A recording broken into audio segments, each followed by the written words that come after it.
to episode number 56 of Unmasked. I am your host, Neil Getzlow. As always, thank you so much for coming on this journey with me. I truly appreciate each and every one of you being with me every week, tuning in, listening to the amazing stories and amazing guests that have been coming on the show. And if you are a new listener or a new viewer here, I am just extremely blessed that you have found the show. And I encourage you to go to your favorite podcast feed and scroll through the older episodes, see what we've been up to over the past year here on Unmasked. You can learn more about my journey through the show, catch up on some of the great interviews that we've had. And you can also visit neilgetzlow.com. Go there. You can learn more about my journey. You can also learn more about my book, Unmasked, Conquering Sexual Sin and Walking in Victory. Hey, look, it's first week of spring. May not feel exactly like spring out there this week, but hey, spring is here. My brackets have busted in March Madness. And in fact, I just did a very quick little video, about 2 minutes long. I'll put a link down in the description. You can check it out on why March Sadness is no longer part of my life. And it goes to Galatians 2:20, which is, it's no longer I who live, but Christ in me. So go check out that video.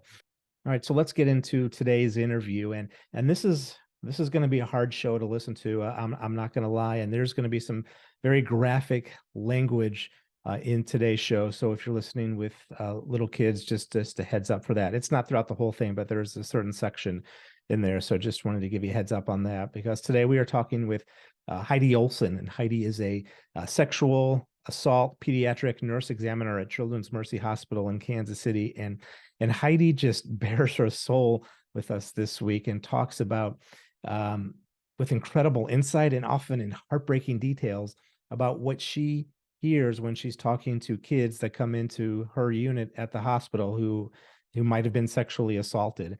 And not only does it's not only about sexual assaults when she's talking to these kids, but what she's finding out is that the impact of pornography on kids as young as 9 years old, it's huge. And it should make you angry. It should scare the heck out of you. And so, Heidi also offers up some tips for parents on what you should be watching out for on your kids' phones and computers. The biggest thing, hey, parents, get control of your kids' electronics and know what's happening on there. And Heidi also talks about her experience in testifying at the Missouri State House recently, where they are trying to pass a bill that will get age verification on porn sites, but she's running into some interesting resistance from some big tech. So we get into that a little bit today. And like I said, there's a little bit of graphic language in here today, not a ton, but this is a heavy topic. I hope you're ready for it, but it is such a good listen and watch. So again, thank you for being here this week, and let's jump into it. Episode number 56 of Unmasked, Unmasking the Journey of Heidi Olson. I think I say this with every guest that I come across, but it's like the people that God continually puts in my life. It's awesome. And the chance to even just, cross paths with you, it's an honor for me. So glad you're here. And why don't we get started, and why don't you just introduce yourself and tell everybody what you do these days? Yeah, so I'm a nurse, but I'm a very unique type of nurse. I'm a sexual assault nurse examiner, and my specialty is in pediatric. So I take care of kids who have been sexually assaulted, and a part of that is collecting forensic evidence off their bodies, making sure they're medically stable, assessing their mental health, and looking at things like trafficking, exploitation. So I'm kind of doing that in one realm. I'm also a consultant and a trainer as well. So sort of my focus with that has been either all things child sexual abuse material or human trafficking related to children. So I'm kind of doing lots of different projects, wearing lots of different hats right now, but in a nutshell, anything related to kids and exploitation is kind of my area of expertise. So how did you get involved with that line of work and just this focus area? Yeah, so it started a long time ago. I was right out of college, and we had this nonprofit coming to the university I went to, and they did this big exhibit about human trafficking, which I had never really considered, I had never thought about. And going through it was really impacting. But I think, like most of us, we feel like that, like, how is this relevant to me? I'm never going to see someone who's being trafficked. I don't know what to do. This, so it's like my heart felt drawn towards working with people who were vulnerable, who didn't have a voice, but then it was kind of like, well, as a nurse, I don't really see how this intersects with trafficking. So fast forward many years, I was living in New Mexico at the time. I was intersecting with many trafficking victims, and I did not recognize it. And so I ended up moving to Kansas City, which is where I'm based at now. And I became a sexual assault nurse examiner while I was here. It was a job opening, and it seemed interesting to me. And I mean, immediately, as soon as I stepped into this role, I started to recognize we are taking care of kids who are being trafficked a lot. It's just we're misidentifying them. We're not calling it trafficking. And so for me, it kind of lit this fire underneath me to want to change our protocols, our systems, our education around this. So I managed our forensic program at the children's hospital I was working at for 5 years until last year when I stepped out to kind of do my own to expand this work on a bigger scale. So like, how did you identify it was trafficking? Like, what are some of the things, like when you first stepped in there, you said you were kind of misidentifying what it was called. Like, what were you seeing, and what was the hospital seeing, and kind of how did you bring those two together? Yeah, so historically, and honestly, I think a lot of trafficking survivors can tell you the same thing. What hospitals are still doing is we have someone enter our doors, and what we say is, oh, that's a drug addict. That's a prostitute. That's a bad kid. That's a juvenile delinquent. That's a crazy person. We give these labels that are often negative or off-putting, and then that's all we think of that person. And no one's looking beneath the surface and saying, oh, this person's actually being exploited and harmed. And that's what's driving all these behaviors that I'm seeing. So kind of the eye-opening moment for me was a disaster. It took a really epic fail for me to open my eyes and say, oh my gosh, this is not okay. So I was a brand new forensic nurse. I didn't know anything. I got called in to see this 16-year-old patient. And long story short, everything about her story, everything about her body, her labs, everything was pointing to trafficking. And there was no other explanation for what I was seeing besides that this kid's being sold for sex repeatedly. She had multiple sexually transmitted infections. She had tattoos she wouldn't tell me about. She had cigarette burns down her inner thighs. She was a missing person. She gave the police a fake name. I mean, you name it, so many red flags. I had never been educated on this. I didn't know what to do. So I asked her, which looking back is absolutely the wrong thing to do, but I didn't know. So I just said, are you being trafficked? Which of course she was like, no, what are you talking about? I'm not being trafficked. I'm fine. I want to go. So I walk out of her room just in a complete panic. I grab our social worker, and she's like, I don't know what to do either. Like, I agree. I think this kid's being trafficked. I don't know what to do. So we called the human trafficking hotline. And this was probably 7, 8 years ago. We called the human trafficking hotline, and they're like, yeah, that sounds concerning. We'll get back to you in a couple of days. Days? We're in an ER. I don't have a couple of days to figure out what to do. So I called law enforcement in another state where she was being trafficked, and they were like, basically, yeah, not our problem. She's back in your guys' custody. So I called local law enforcement, and they're basically like, yeah, not our problem. So I called Child Protective Services because this kid was in state custody. And they basically were like, this was a Saturday. Yeah, we'll just see her on Monday in family court. She can go home with her grandma. I said the word trafficking over and over and over again. No sense of urgency. No recognition of what was going on, no one working together. And so we discharged this kid home with grandma. She ran that night. And later on, I got a call from the human trafficking hotline, and they said, yes, we do think she was being trafficked. And the FBI believes that she ran back to her trafficker. Wow. And I think for me, I just felt like, I don't know if that kid is alive or not today. And we failed her. Every system in place to protect her failed her. And so I think for me, that was a turning point to say, we can do so much better than this. We can work better together as a team. But we all have to get on the same page with what this means and why there should be a sense of urgency and what it truly looks like. Now, I think if I remember when we first met, and then we were talking about your work in the hospital, you ran into some resistance at first when you stepped into this line of work. Is that right? I would say I currently still face a lot of resistance. I just had a meeting Oh, this morning with a different hospital, and they basically just said we don't think it's important to pay for this type of training.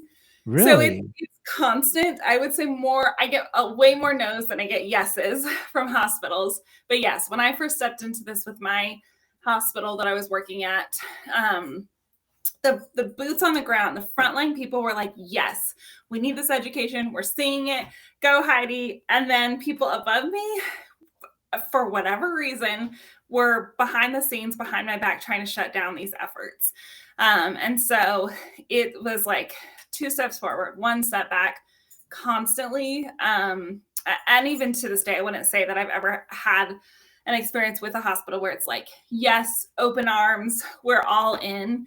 It's a lot of very, very slow progress. So I think that's hard is that, healthcare workers encounter trafficking victims all the time. Research shows about 88% of trafficking victims will seek healthcare at some point while they're being Yeah. trafficked, but hospitals will not get on board with it. And so I think that can be pretty discouraging when you're seeing it as a frontline worker and yet no one's willing to really make true changes around this. Sure. Well, I mean, what do you think the hesitation is from? I would think that It's especially now, like, it seems like there's just a lot more attention on it. So I feel like more hospitals would be wanting to be on the front end of this versus sitting back. Yeah. So the sort of party line that I get from hospitals that I talk to is that this is not a moneymaker. It doesn't bring in a steady revenue, and we haven't figured out a way to um, make this profitable for them, which is really an ugly thing to say out loud, right? That we have to, make money or we're not going to implement something. So if it was just based purely on doing the right thing, you would think that would be motivating enough, but it's not. And I think for a lot of hospitals, they're saying we don't have the money, we don't have the staff to like pull away from taking care of patients to train. If we start identifying trafficking victims, we don't know what to do with them. And so like we would rather just say, not our problem. This is a societal problem. This is not a medical problem. And we'll move on. And of course, this is a generalization. There probably are hospitals who are doing it well, but I would say in my experience, there's so much resistance. And if you can't come in and say, here's how this is going to financially profit you, or it's a regulation you have to follow, which right now it's neither of those things, that they're kind of like, yeah, thanks, but no thanks.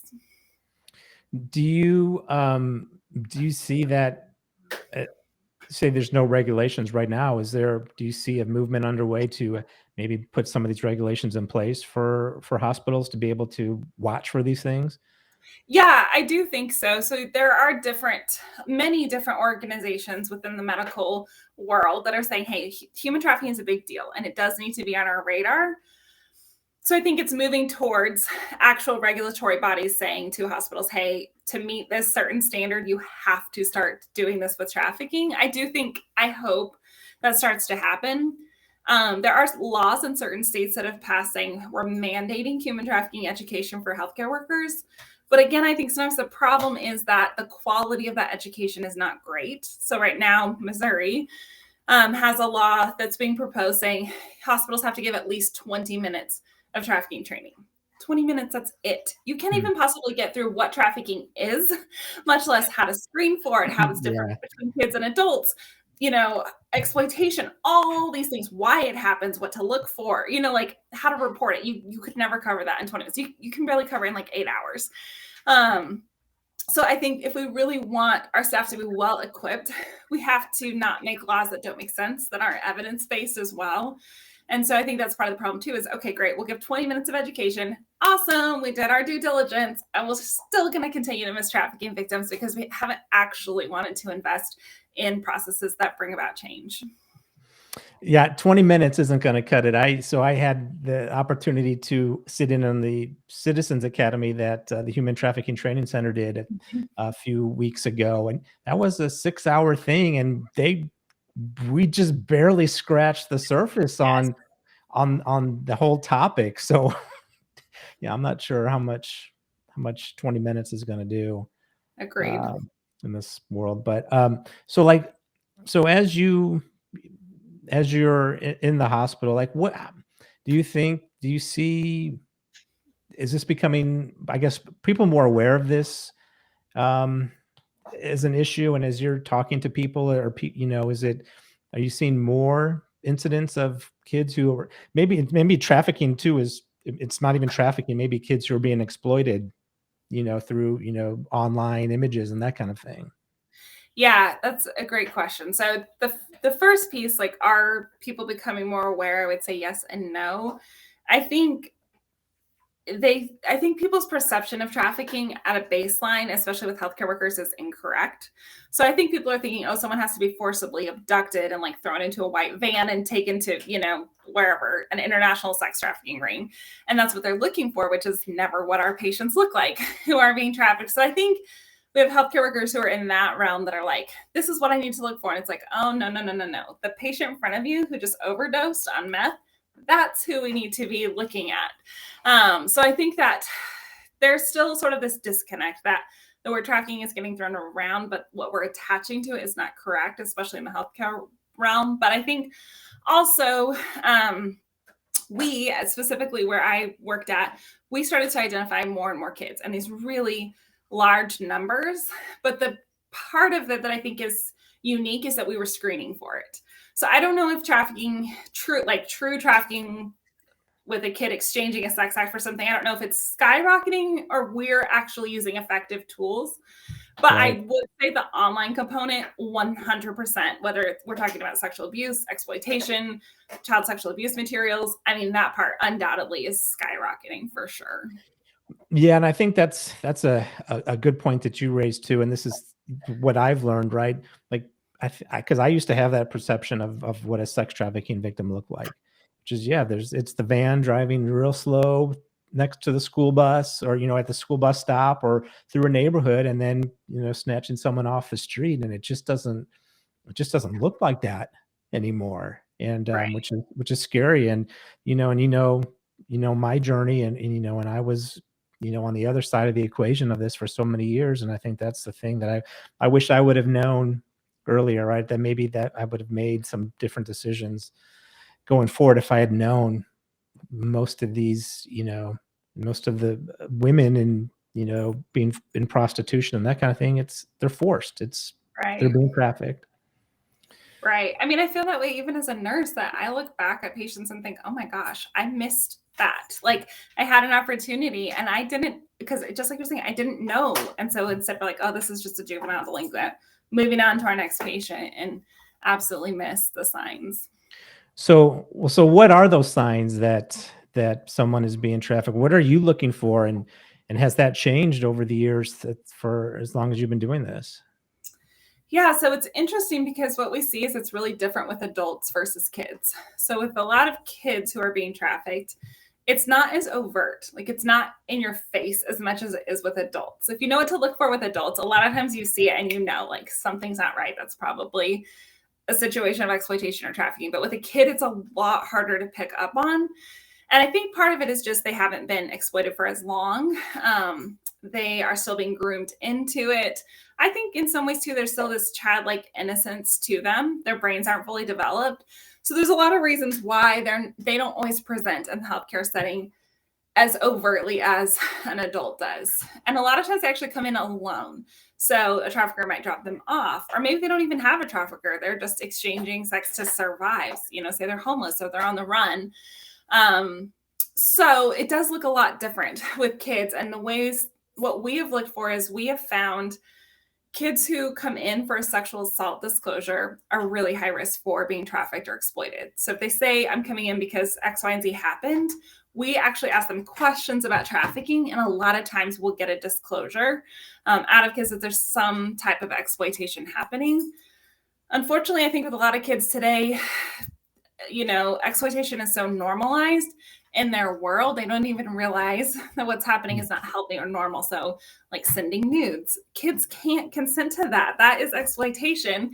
But because everyone's doing it around them, because a lot of them are exposed to pornography, it just feels like, oh, this is a normal thing that's happening. That it's like, you actually can't consent and it's illegal for someone to ask for that. So there's sort of that level. But then, of course, there's deeper levels of exploitation as well, where kids might tell us, oh, I was trafficked by a parent back here, or I have exchanged sex for a place to sleep, or whatever it may be, where we see these disclosures of trafficking. So we see sexual abuse as a huge indicator. We see suicidal ideations, being on the run, being positive for substance abuse, any reproductive care with a kid. So STI testing, pregnancy testing, things like that. All of those things trafficking should be screened for. And when we do that, we get a lot of positives we wouldn't have known, positive screens we wouldn't have known about otherwise. But with adults, it's interesting because it's exactly the opposite. So with an adult, they are not going to tell you anything. They're not going to disclose. They are not going to tell you they're being trafficked, but they're going to have a lot of overt signs. Like most trafficking victims that are adults are going to have probably more overt signs like tattoos, a lot of positive sexually transmitted infections, maybe multiple pregnancies, substance abuse issues, things like that are a lot more in your face. And so you may screen them and say, has this happened? And they're like, nope, nope, nope. I'm not being trafficked. I don't have a pimp.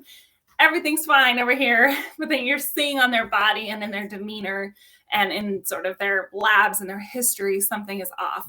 So it's pretty interesting because it kind of flips with kids and adults. But I would say really with either of them, if you outright ask, are you being trafficked, you're going to get a no. So if we're relying, and I think historically law enforcement and kind of the criminal justice system and child protective services, they're relying on a disclosure. Someone has to say they're being trafficked for us to move forward. It's never going to happen. So I think we have to shift our mindset in every area with everyone who's interacting with trafficking survivors to say, what are the other signs we can look at? Because that is not a reliable indicator. So what, I got to imagine there's probably some surprised parents that you've talked to when you say, hey, look, this is what I've found with your daughter or son even. Yes. Yes, everything about the job that I have is difficult in terms of the conversations that I have with parents. I mean, it's really hard to sit in a room with a parent and, to say, we know your child was sexually assaulted and to talk about that and then to come back and say, and they also disclosed X, Y, and Z. Typically the way it will work with our teenage patients, if they disclose some type of exploitation or trafficking, what I will say to them is, look, if you want to keep this information, because this is kind of covered in reproductive health care laws, I won't say anything to your parents, but I have to report it to other people. So they're going to find out about it. So do you want to tell them? Do you want me to tell them? Do you want to talk to them together? We need to have a conversation and let them know that this is happening because we're worried about your safety. So of course, for, some kids are like, please don't say anything. Some are like, will you tell them? Some want to do it together. And those are hard. It's hard. You can see the parents' faces, like their heart is breaking sometimes. Sometimes they're angry. Sometimes they're really angry at the patient. There's various, of course, it's a traumatic thing to hear that. So there's various responses. But yes, we've had very hard conversations with parents. And I think because a lot of this is being facilitated on social media and online, it's a hard conversation with parents to say, as long as your kid has a phone, they are not safe. So what are you as the parent going to do to protect them? Because this is sort of how this is happening. So I think there's hard conversations all the way around. But yes, there's parents who are shocked that don't know what's happening. And there are parents who don't care, or there are parents who blame the kids. There's various responses as well. So what advice do you have for parents today who have, young children and this, and it's, like you mentioned earlier, the exposure to pornography and just, sexually explicit material is so easy and so prevalent these days. What advice would you give to parents today? Yeah. So is it okay if I use graphic language? Yes, okay.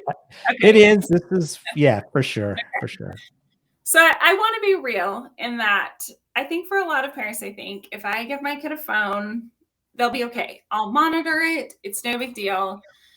But I think the reality is they have no idea, like, just how dangerous it is on the other end. Like, their kid might be totally innocent and not doing anything that's not age appropriate, but there are so many predators. There is so much pornography. There are traffickers waiting on every app to talk to your child. And so I'll give you an example that just happened a couple of weeks ago. I went to go see a patient who had been sexually assaulted.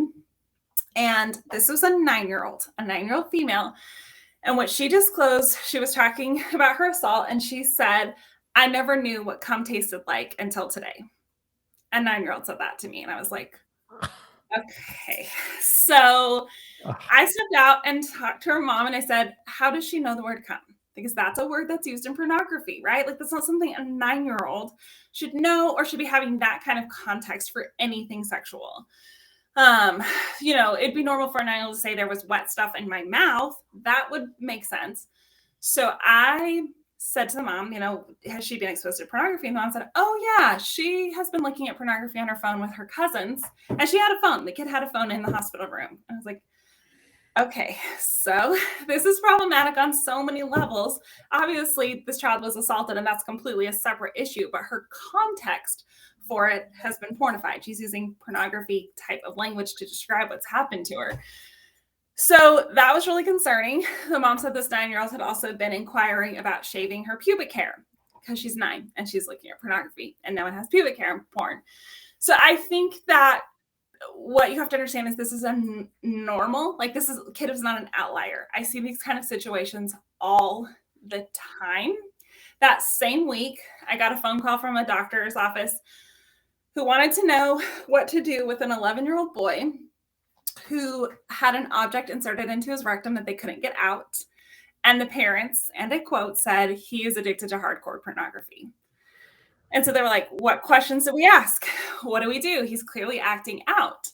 So it's like, these are 2 incidents back to back I had within like 24 hours where, because kids have phones, because pornography is so readily available, because there's so many predators online, just by us giving them that device, it makes them vulnerable and starts to set them up to see things they aren't ready to see, that they should not be exposed to, things that are really damaging to their brain. So I think that then in turn makes them vulnerable to predators, to traffickers, to people online who are exposing them to things, because it's almost this societal grooming. Here, watch this violent pornography. And then when it happens to you, you don't realize that it's wrong or that it's a red flag because you've been watching it over and over.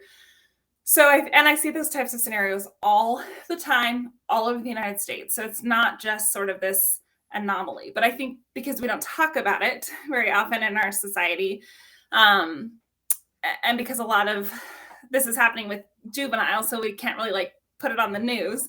I think a lot of people are just like, yeah, whatever, not a big deal. So I would just caution parents and say, if you give your kid a phone, know that they will see pornography. They will be approached by people who have nefarious intentions. It will happen. So I think you have to have sort of parameters in place of how you're going to handle that and at what age you want to do that. And I know it maybe sounds extreme or harsh, but I think that we have an entire generation of kids where nobody protected them. And I don't want to say that for our next generation of kids growing up, to say we didn't step in as adults to say, hey, this is actually not okay for you. I want better for you. That is, that's the most heartbreaking thing that I've heard since I've been doing this. Yeah. And I mean, I can't imagine you having to stand in there and, and hear these stories, and it's just, I'm glad that, that you have God, and that God is there with you to protect you during these situations. Cause I know it can't be easy. And like for me, I was exposed to pornography at the age of 9, but Yeah. like, and this is way back in the days with, it was just magazines, and it wasn't necessarily the violent type of images that kids are exposed to on their phones. And yeah, that just, that's shocking, but I guess it's not surprising given how Yeah. prevalent pornography is.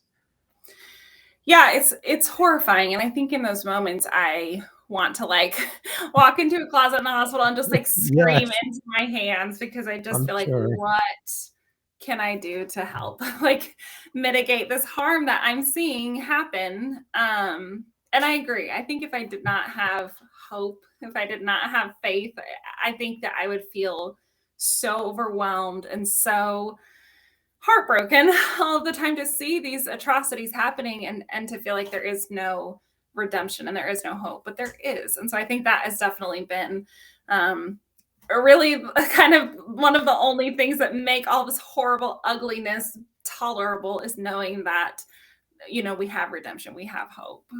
Yeah, for sure. Well, and and I think hopefully, events where I know just recently you were recognized by Rehope with this very special award for the work you're doing. So hopefully those kind of things that people are noticing the work that you do and it's making an impact. Hopefully that helps. Yeah, You know, absolutely. It's so validating to get those kind of things. yeah. Well, let's talk a little bit about sort of paradigm shift, which is your consulting firm that you've now launched. Tell me a little bit about what you do with that group. Yeah, so in May of last year, I kind of decided to branch out of the hospital realm. So I still work obviously at the hospital part time, just because I don't want to lose that skill set, and I love the patients that I get to see. But I really felt like I wanted to expand the work that I was doing within the hospital because it's so desperately needed. So, you know, I've worked in a corporate hospital my whole adult life. So going into starting a business was like, I have no clue what I'm doing. Like, so Yeah. I think it took me a little while to kind of figure out like what is my niche, what do I want to do? But I'm kind of wearing lots of different hats. So on the consulting side of things, really, if there's any groups, hospitals, nonprofits, CACs, child advocacy centers, any groups like that that want help around recognizing trafficking, screening for it, even talking about pornography and how it's connected to all of this and what resources we have for kids that are exposed to pornography. I've taken on different consulting gigs sort of around those topics. So that's been fun to get to see like different parts of the United States and how different systems work and just collaborate with like-minded people. That's always really refreshing. So I've been doing a little bit of that. I have also been specifically working with hospitals to get screening in place. So I'm kind of in the process with a couple of those endeavors. Um, I've been doing lots of trainings with the Human Trafficking Training Center, Rehope, just different groups kind of around the United States. I'm kind of trying to think what else I have going on at the moment. Yeah, I feel like there's lots of different projects. One exciting project I am going to start on soon is with a group called Culture Reframed. So all of their work is looking at the harms of pornography through an academic lens. So it's all research based, which I think can be really helpful because it's almost like we're taking off this like moralistic or religious, lens that I think sometimes can be like a turn off for Sure. people to say, purely through this lens of academia, this is how pornography is harming not just kids, but society. So I'm going to start working with them as a clinical consultant in a couple of months because they're just like I was telling you about that 11-year-old boy. There are medical providers seeing this, and it's like, we have no idea what to do with it. What questions do we ask? What resources exist? What do we do with an 11-year-old who's addicted to pornography? And so I'm going to help kind of guide through what are the best practices that we have available in the United States. What do we recommend for medical providers? So kind of lots of different hats at the moment with my business, but they're all kind of within the same realm of talking about pornography, trafficking, exploitation. Yeah, no, that's amazing work. And I'm glad that you're there at the front lines trying to tackle it. Now, but you've also had an opportunity to testify in front of Congress, both in DC and then I think locally in Missouri, you've had to do the same. What has that Yes. experience been like, and what have you been able to share with Congress about your work? Yeah. So I've testified for the Missouri legislature, I don't know, probably 5 years in a row now. And it's interesting because I've been lobbying in support of a bill that would require age verification to porn sites in the state of Missouri, similar to what Louisiana just did. And it never gets past like the first committee. It always dies before gets a lot of traction. Um, but it's interesting because it's this little ragtag team we have, like me and Russ Tuttle, and just like basically concerned citizens that none of us are getting paid. We go and talk about our experiences of what we're seeing with our kids in Missouri and how pornography is affecting them. And essentially, what is happening that we've seen is Google is paying their lobbyists to go. Their lobbyists do not testify in the hearings like we do. But what they do is go door to door to different senators and House reps day after day after day. These are people that are getting paid, like $1,000 an hour to do this day after day after day of saying, this is why this bill is not a good idea. And then, because we don't get paid and we don't live in the state capitol, we get to go do it once, a session. So I think that's been a challenge to stand up and say, hey, this is how we're seeing this affect kids. But then you have this other side coming through and saying, it's not a big deal. It's not a big deal. It's not a big deal day after day. So that's one interesting experience I've had. What's Google's objection to having that kind of age verification on pornography? Right. I think that, I don't know, because they won't ever talk during the main sessions that we're testifying in. But what I've heard is, the kind of things that always get thrown around is it's, a violation of the First Amendment, which it's not, because these kids are under the age of 18, is who the bill is directed to. Or they kind of throw out it's too complicated. The technology doesn't exist to be able to do it, which obviously it does, because Louisiana just passed it. But they kind of throw out it's not possible. And that it's a First Amendment violation, and probably other arguments that I just haven't heard. But it's interesting that they're lobbying in favor of kids essentially being able to see porn, right? That's very interesting. Yes, and we'll see how long this video stays up on YouTube when. Right. Exactly. That's interesting. So you were going to share some other. So DC was a very different experience. It was basically a briefing that we held on Capitol Hill, and it was several different large organizations with lots of different experts that stood up to say, hey, this is how we're seeing porn affect kids, and different bills that you guys can lobby for to make changes. The thing is, so we did go door to door to different senators and House reps offices to talk to them, and maybe one senator was there to talk to us. They always just sent out their basically staff to deal with us. And then at the actual briefing, there weren't that many people that attended. It wasn't a mandatory thing that they had to be at. So we didn't get a huge showing of face-to-face. They have a lot of competing efforts. And I think when people hear this kind of stuff, they're like, no, thank you. So I think there was some good traction on certain levels, but I think that kind of getting this army behind us to say, hey, we need to protect kids, it's just not there at those levels, unfortunately. Well, I mean, and if there are lobbyists at the state level who are pushing to get, I can't imagine what the pressure has got to be like on Capitol Hill in DC for them, man. Well, now you also, I know you've had a chance to contribute some information to Fight the New Drug, which for people don't know is an organization that it's a sort of this non-religious organization that's sharing a lot of great information about pornography and the harms that it has on people. So how did you that's a pretty cool gig. How did you get a chance to write for them? Yeah, it was an awesome gig. And yes, I highly recommend going to their website. It's really helpful. I'm trying to think how this all came about. So probably 6 or 7 years ago, I was starting to see a lot of kids who were being sexually assaulted by other kids where pornography was playing a role, especially with the perpetrator, essentially that they were being influenced by what they were watching in pornography. And so I kind of felt like, am I the only person seeing this? Because I'm seeing it over and over and over again, and I don't feel like anybody is talking about it. So I went to the National Center on Sexual Exploitation's website and basically sent an email I am just shooting in the dark. Is anyone else seeing this theme? And they're like, oh my gosh, everybody is reaching out to us about this. What do you know? So we had lots and lots of meetings, and it was kind of this grassroots effort of lots of people around the United States saying, yeah, we're seeing it. What do we do with it?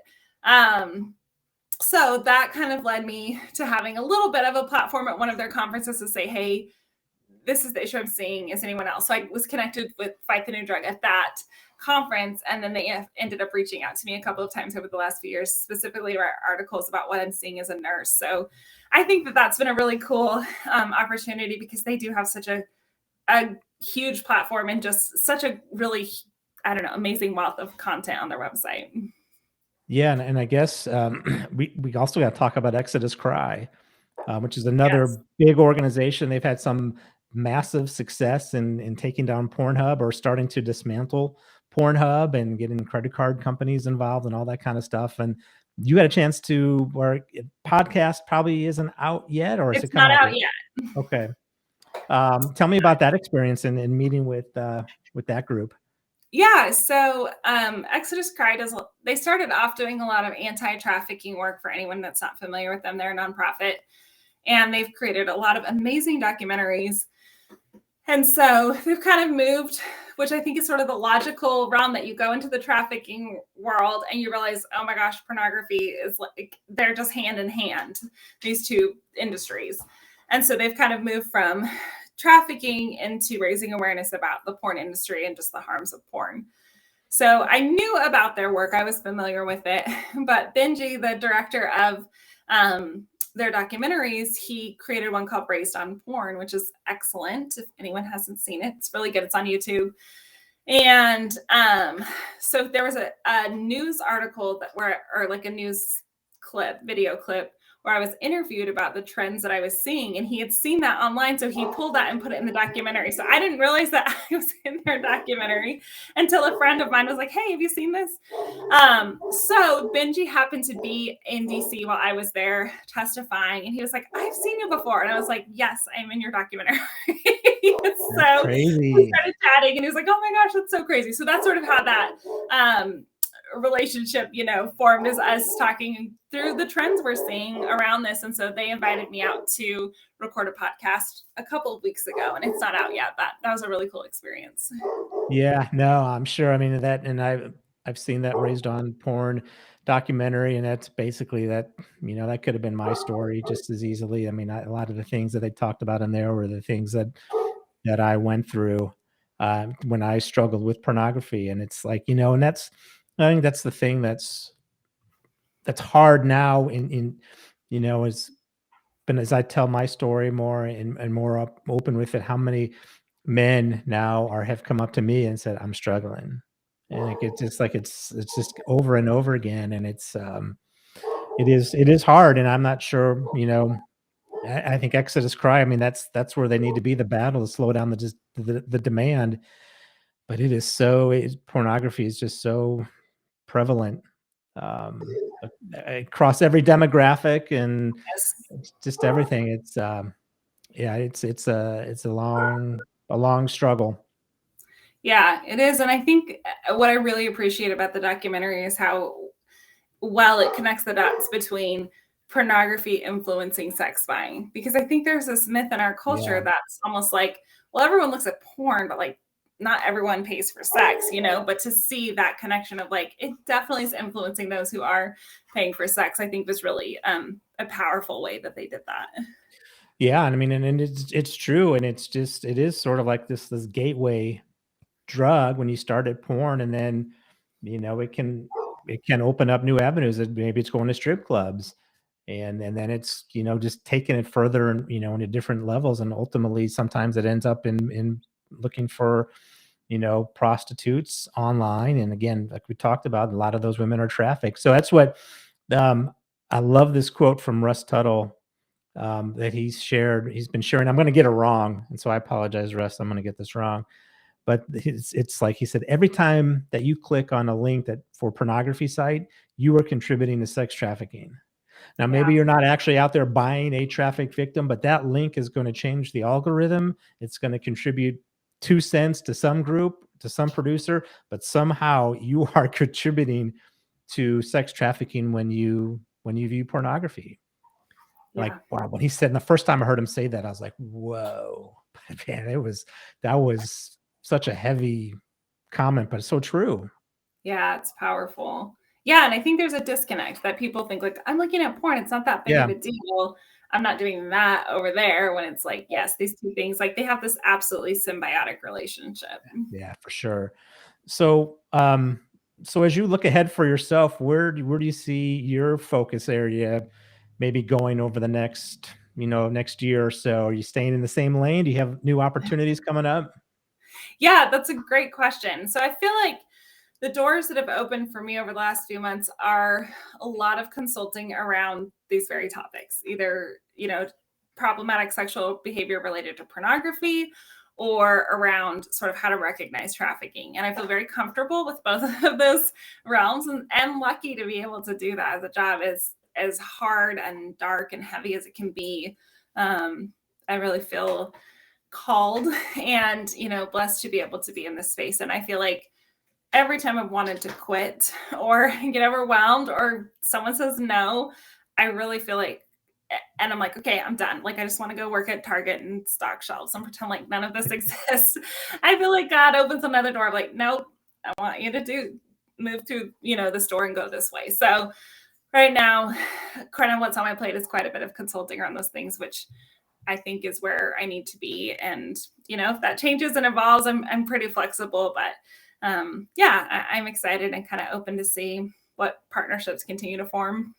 For sure. Well, look, you're doing awesome work, and I'm very honored and blessed to be able to talk to you and be on the same side of this battle with you. So thank you so much for your time today. I truly appreciate it. Absolutely. Thanks so much for having me. All right. Thanks again to Heidi for coming on Unmasked this week. I just truly appreciate all that she's doing in this battle against sex trafficking, trying to slow down the demand of pornography, and especially in our children, right? And that story she shared about that 9-year-old that she recently talked to who was sexually assaulted but impacted by porn. Like, that is a heartbreaking story. And if that doesn't make you want to jump into this fight, I'm not sure what will. So I encourage you, get involved at the local level, get involved at the state level, talk to your hospitals, find out why they're not offering more of these services inside their buildings. So thanks again to Heidi, and I'll have a link to her consulting firm, Paradigm Shift, in the description below. And coming up next week on Unmasked, I talked to the producers of the documentary Into the Light.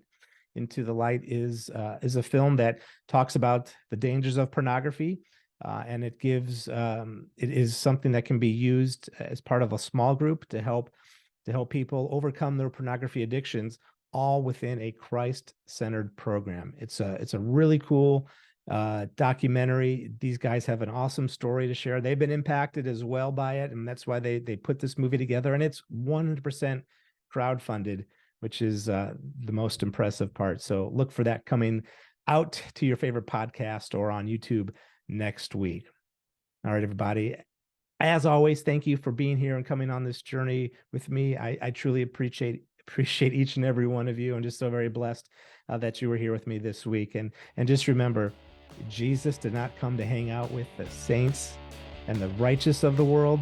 He came to hang out with the sick and the sinners, just like you and just like me, not to revel in our sin, but to call us out of it. Have a great week, everybody.